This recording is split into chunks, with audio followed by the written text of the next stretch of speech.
Here's a drill I use with the aim stick for a couple different reasons, and I'll attempt to show a face-on view of this drill too if I can find one.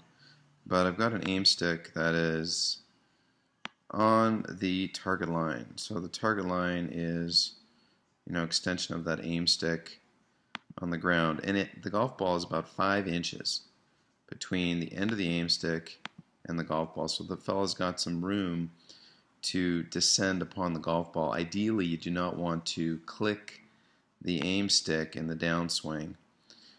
So this student is working his way down into impact, and the feeling is that the person can have an inside approach where the hosel never crosses the target line.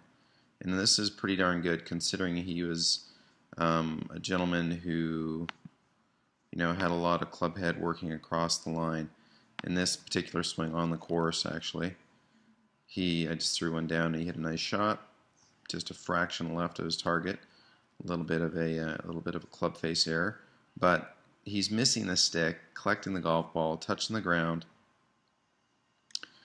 and it's an excellent drill because the person has a great visual of where their target is, and it's super easy to set this up, aim it at your target line, and either work off of it. What I mean by that is you can, if you want to aim at play a draw, you know where your target line is, you can aim the face and path a little bit to the right and have a little delta there and create a shot that wants to draw back, all the while knowing where your target is, and vice versa. You can do the same by aiming a little bit left with a face and having a more left path and creating a little bit of a fade, all the while being very mindful of where your final target is right here.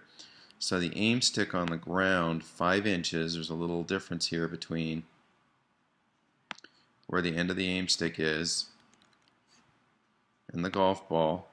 That gives people the idea of still having to have a downward strike with your longer iron, with your irons, and a little bit of angle of attack, and also some good alignments while on the course. And it's super easy, obviously not in competition, to drop a stick down and go through this.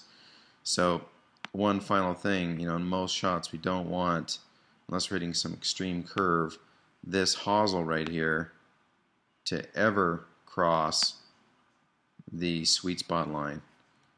Certainly with an iron we don't need any sort of extreme look where that hosel can cross that line, because if we get that crossing, we run the risk of having a shank. So Martin Chuck signing off with a little drill I use for a lot of students. Let me see if I can't get a face on. Here's a face on view of the same drill. You can see that I've got the end of the aim stick and the golf ball about 5 inches apart. The aim stick's aimed at the target. The whole idea is for this student to have an awareness of attack angle, miss the stick, and not cross the line, so to speak. So I hope that helps.